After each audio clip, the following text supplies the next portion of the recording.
রায়ের পর তত্ত্বাবধায়ক সরকার কিভাবে কার্যকর হবে সে বিষয়ে আপিল বিভাগ চাইলে নতুন করে পর্যবেক্ষণ দিতে পারে বলে মন্তব্য করেছেন অ্যাটর্নি জেনারেল মোহাম্মদ আসাদুজ্জামান। আজ তত্ত্বাবধায়ক সরকার ফেরাতে রিভিউ আবেদনের শুনানিতে অ্যাটর্নি জেনারেল এসব কথা বলেন। অ্যাটর্নি জেনারেল বলেন, গেল ১.৫ দশকে দেশের মানুষ শোষিত হয়েছে নানাভাবে। মানুষ গুম, খুন, বিচার বহির্ভূত হত্যা ও রাজনৈতিক নিপীড়নের শিকার হয়েছে। এগুলো থেকে রক্ষা পাওয়ার জন্য যেসব সিস্টেম ছিল সেগুলো ধ্বংস করা হয়েছে এবং মানুষ বিচার পায়নি,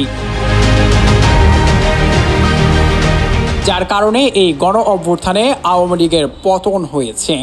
আর সেই রাজপথ থেকেই নির্ধারিত হয়েছে কে প্রধান বিচারপতি হবেন আর কে সরকার প্রধান হবেন।